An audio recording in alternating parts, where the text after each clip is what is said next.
नमस्कार, मैं हूं केशव तिवारी और विशाल खबर के चर्चित चेहरे कार्यक्रम में आज हमारे बीच उपस्थित है सुशील सिंह मुन्ना। सुशील सिंह मुन्ना अब तक अगर नगर निगम की बात करें तो सर्वाधिक बार पार्षद में विजयी होने का रिकॉर्ड सुशील सिंह मुन्ना के नाम आएगा। जब पुरुष सीट होती है तो सुशील सिंह मुन्ना चुनाव जीतते हैं और जब महिला सीट होती है तो इनकी श्रीमती जी नम्रता सिंह चुनाव जीतती हैं। और मज़ेदार बात यह है कि जिस वार्ड से ये चुनाव जीतते हैं उस वार्ड में जनता इनकी दीवानी है। ये निर्दलीय चुनाव लड़े तो चुनाव जीतेंगे, किसी दल से चुनाव लड़े तो चुनाव जीतेंगे। आज की तारीख में इन्हें किसी दल की ज़रूरत नहीं है। ये अलग बात है कि कई बार ऐसा होता है कि पार्टियां किसी व्यक्ति को बुला के टिकट देती हैं और कई बार ऐसा होता है कि व्यक्ति पार्टी के पीछे लाइन में लगा रहता है कि भैया मुझे टिकट दे दो, मुझे टिकट दे दो। तो सुशील सिंह मुन्ना उन लोगों में शामिल है।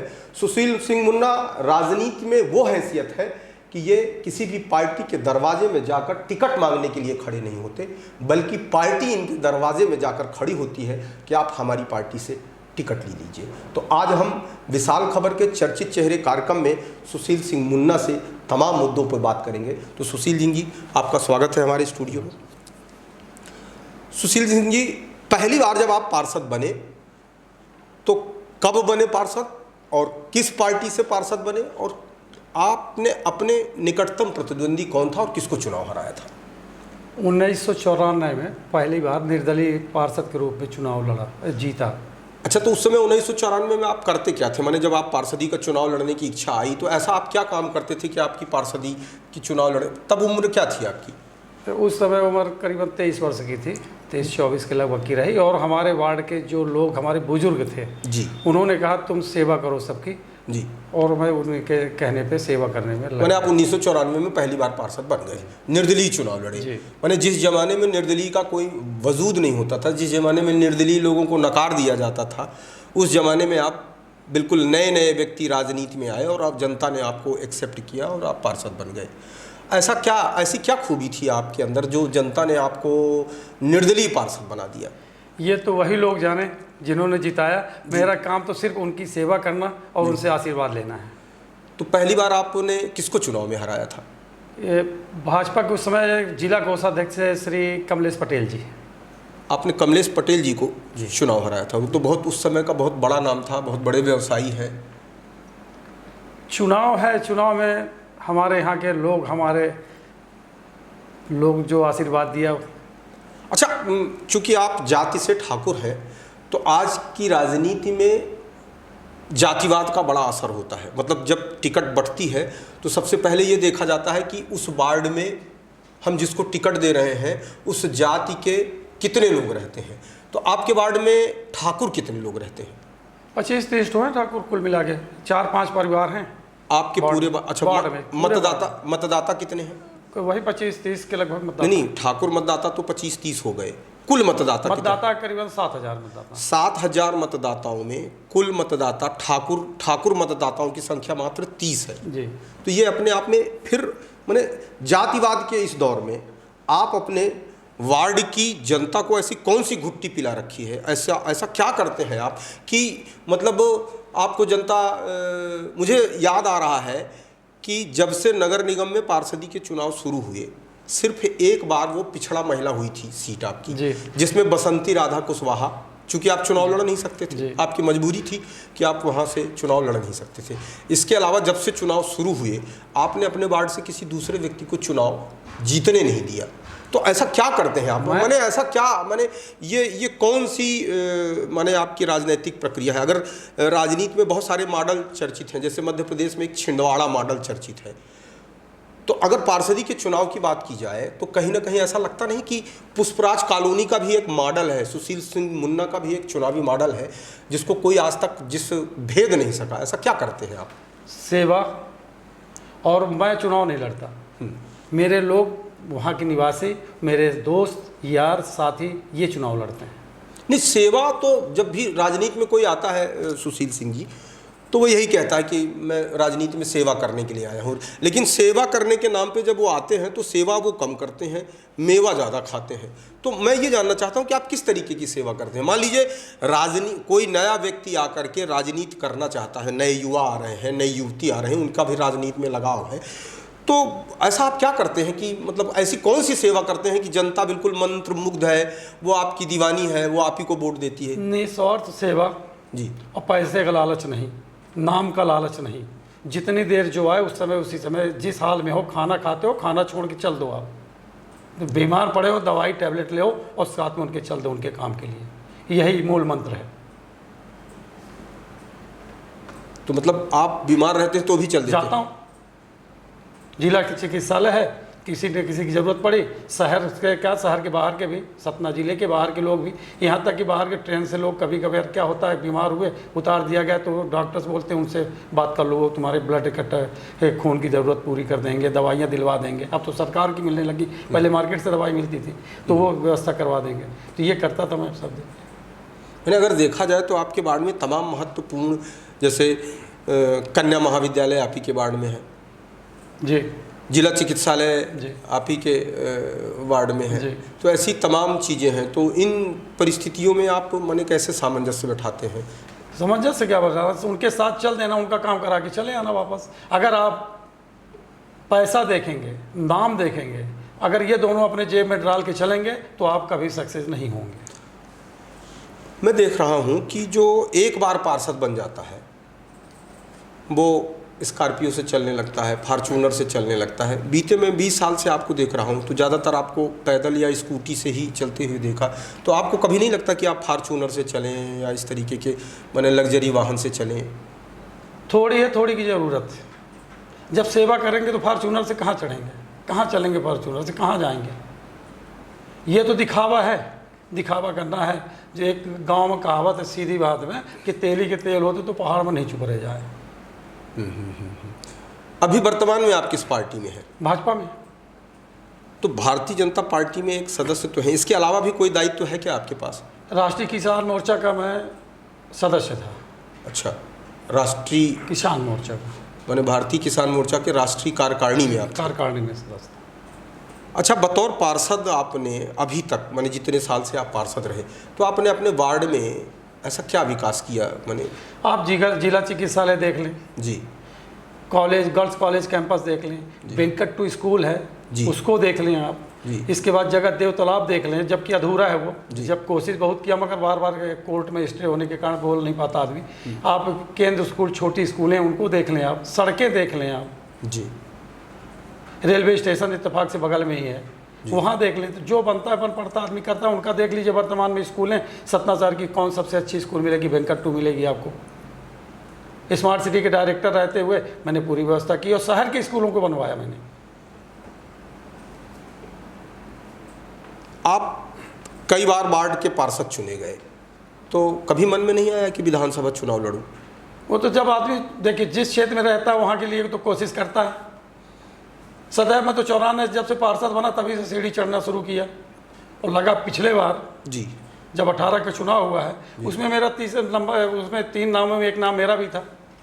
अच्छा, तो इस बार जो 2023 में चुनाव होने वाले हैं क्या सोच है आप? मैंने विधानसभा चुनाव लड़ेंगे? बिल्कुल, पार्टी लड़ाएगी, लड़ूंगा। और पार्टी लड़ा ही रही मेरे को। और अगर पार्टी ने टिकट नहीं दिया तो? ये तो पार्टी देगी टिकट, क्या ना देगी, नहीं तो फिर चुनाव तो लड़ा ही जाएगा। अच्छा, मैंने अगर पार्टी नहीं टिकट चुनाव लड़ा ही जाएगा। कब तक आप देखेंगे? मैंने इंतज़ार भी करें तो कब तक करें? मैंने आज 25-30 साल से आप राजनीति में हैं तो अच्छा, आप कई बार पार्षद रहे और आपका नगर निगम के तमाम कर्मचारियों से साबका पड़ा, अच्छे कर्मचारियों से, बुरे कर्मचारियों से, भ्रष्ट कर्मचारियों से, ईमानदार कर्मचारियों से, तमाम तरीके के। आपके हिसाब से नगर निगम में क्या अव्यवस्थाएं हैं, क्या समस्या है? नगर निगम अव्यवस्था का पूरा भंडार है। मैंने अगर ये कहा जाए कि नगर निगम पूरा अव्यवस्थाओं का समंदर है, माने भंडार शाखा नहीं, वो पूरे भंडार शाखा ही है। माने व्यवस्थाएं वहाँ कम है, अव्यवस्थाएं वहाँ ज़्यादा है। यदि उसे दूर करना हो, ना व्यवस्थाओं को दूर करना हो तो क्या करना होगा? अपने को मजबूत करना होगा। वहाँ के जो हमारे महापौर जी हैं, कमिश्नर साहब हैं, इनको मजबूत अपने को करना पड़ेगा उनसे काम लेने के लिए। माने आपके कहने का आशय ये है कि ये दूसरों के इशारे पे, दूसरों की सलाह पे काम न करें जी, बल्कि अपने हिसाब से जो उनके समझ में आता है देखने के बाद करें। जैसे कहीं भी जाएं, अब निर्माण काम हो रहा, कार्य हो रहा, प्राकलन अनुरूप नहीं हो रहा। अच्छा, निर्माण कार्य जो जिस हिसाब से, जिन गुणवत्ता के हिसाब से होना चाहिए उस हिसाब से एस्टीमेट बनाया जाता है, उस हिसाब से नहीं होता, चाहे आप कहीं भी देख लें। जी।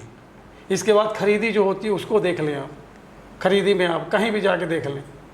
निर्माण में भ्रष्टाचार, खरीदी में भ्रष्टाचार, साफ सफाई में भ्रष्टाचार, पानी अगर सप्लाई हो रहा है उसको देख लें आप, पानी सप्लाई में भ्रष्टाचार, माने कहीं भी जहाँ भी पहुँचेंगे वहीं। स्वास्थ्य में देख लीजिए सब। अच्छा, आप एक बार मेयर इन काउंसिल में भी थे, ममता पांडे जब महापौर थी, तो उनके ज़माने में भी तमाम अव्यवस्थाएं थी, उनके ज़माने में भी तमाम चीज़ें थी, तो आपने उन अव्यवस्थाओं को दूर करने का क्या प्रयास किया? देखा, अब लड़ता रहा उनसे सबसे, मगर क्या नगर निगम के जो हमारे अधिकारी कर्मचारी हैं उनसे पार पाना मुश्किल है। वो यहीं पैदा होते हैं, यहीं हाथ सतना नगर निगम में, यहीं से रिटायर्ड हो जाते हैं। मतलब कहने का आशय यह है कि नगर निगम का काकस इतना मजबूत है कि सतना शहर का कोई भी व्यक्ति, चाहे वो महापौर बने चाहे वो कमिश्नर बने, उस काकस को तोड़ पाना और बड़े पदों में, और कह लीजिए जो स्थानांतरण कराने की नीति जिनके पास है वो लोग भी उनका काकस कुछ बिगाड़ नहीं पाए, आज तक नहीं बिगाड़ पाए। अगर ट्रांसफर करा भी दिया तो कैंसिल हो जाता है, कैंसिल करा लेते हैं। मतलब ये कहा जाए कि नगर निगम का काकस भारतीय जनता पार्टी के जिम्मेदार नेताओं के ऊपर भारी है। भारी नहीं, बहुत भारी है। माने यूं कहा जाए कि वो लोग उन काकसों के सामने प्यादे नजर आते हैं। जी, उल्टा है, जिनको मजबूत होना चाहिए वो कमज़ोर हैं, जो कमज़ोर हैं उनको मजबूत होना। अच्छा, आपकी निगाह में चूंकि आप कई बार से माने पार्षद हैं, तो कई बार ये सवाल उठता है कि कई बार एक चर्चा छिड़ती है कि अब तक का सबसे अच्छा महापौर कौन था। तो आपने भी तमाम महापौर देखे, तो अब तक का सबसे अच्छा महापौर आपकी निगाह में कौन था? अगर किसी को सबसे ज़्यादा नंबर देना हो या जो भी, माने आप तो किस महापौर को अच्छा मानते हैं? हैं तो सब, मगर स्वर्गीय श्री BL यादव साहब, उनकी कोई तोड़, उनकी कोई काट नहीं। निश्चित तौर पर वो निर्दलीय चुनाव जीते थे, जनता ने उनको, मतलब देखिए इसी को कहते हैं सेवा। अगर आपने ईमानदारी से जनता की सेवा की है तो जनता ने उनको निर्दलीय महापौर चुना था। समय काल परिस्थिति की मजबूरियों के चलते वो कांग्रेस में ज्वाइन हो गए थे, और लोग ये कहते हैं, और उनकी बनाई सड़कें, उनके निर्माण कार्यों को लोग आज भी ये कहते हैं कि खेरभाई रोड को देख लें, जय स्तंभ से आपके टिकुरिया टोला देख लें आप, और मार्केट की सड़कें देख लें, आज भी उखड़ी नहीं। जब ये सीवर लाइन वाले या कि आपके ये तोड़ते हैं तो भी मुश्किल करना, उनको कहना पड़ता है कि बहुत अच्छी सड़कें, मजबूत सड़कें बनी। अच्छा, आपने जिस तरीके से कई महापौर देखे, उस तरीके से आपने कई कमिश्नर भी देखेंगे, तो आपकी निगाह में सबसे अच्छा कमिश्नर कौन? वो भी नहीं रहे दुनिया में, स्वर्गीय श्री रत्नाकर सिंह जी। अच्छा, मैंने जितने अच्छे लोग होते हैं भगवान उनको उठा लेता है। रिटायरमेंट के बाद ऐसा कुछ नहीं, रिटायरमेंट के बाद अच्छे रहे, वो सबका सहयोग करते थे। हम लोग पहली बार पार्षद बने थे, वो चाहे पक्ष का पार्षद हो चाहे विपक्ष, हम लोग निर्दलीय थे, कुछ लोग थे निर्दलीय, कोई कांग्रेस से था, कोई भाजपा से, कोई BSP से।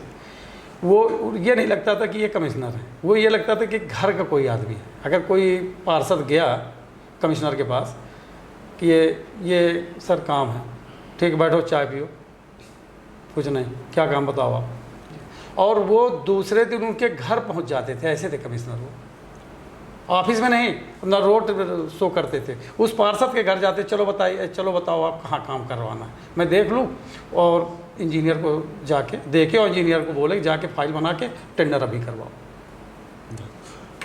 अच्छा, इसी तरीके से आप कई पार्षदों से आपके संबंध रहे, कई पार्षदों से आपकी दोस्ती रही होगी, कई पार्षदों से हो सकता है कभी कोई लड़ाई भी हुई हो, तो आपकी निगाह में सबसे अच्छा पार्षद कौन था? वो भी हैं, अब नहीं रहे बेचारे, हमारे चाचा जी स्वर्गीय श्री बद्री प्रसाद शर्मा पटना जी। वो पूर्व में अध्यक्ष भी रहे नगर पालिका के, और बहुत उनकी कार्यशैली मेरे को बहुत पसंद थी। मैं उन्हीं के देख के अनुसरण करा, उनके जिस तरह वो काम करते थे, उनके पद चिन्हों का, मतलब वो जनता की हितों की जी, वो लड़ते रहते थे, भले मतलब कांग्रेस में थे, इसके बाद भी लड़ते, कोई काम रुक जाए उनका तो वो पब्लिक के लिए लड़ जाते थे। वही मैं देख के उनके पद चिन्हों पे चल रहा हूँ। तो बहुत बहुत धन्यवाद सुशील सिंह जी, आज आपसे हमारी बातचीत हुई और हमारे दर्शकों को ये जानने का मौका मिला कि राजनीति यदि करनी है तो उसका सबसे सरल और सुगम और अच्छा रास्ता अगर कुछ है तो वो सेवा है। यदि आप जनता की सेवा करेंगे तो जनता आपको अपने सर पर बिठाएगी, और अगर आप जनता की सेवा नहीं करेंगे, सेवा के नाम पर दिखावा करेंगे, तो आप एक चुनाव तो धोखे से जीत सकते हैं, 2 चुनाव धोखे से जीत सकते हैं, हमेशा चुनाव नहीं जीत सकते। ये हमने आज सुशील सिंह मुन्ना से बातचीत करने के बाद हम इस निष्कर्ष पर पहुँचे कि यदि आप राजनीति करते हैं तो आपको सेवा का व्रत धारण करना होगा। बहुत बहुत धन्यवाद।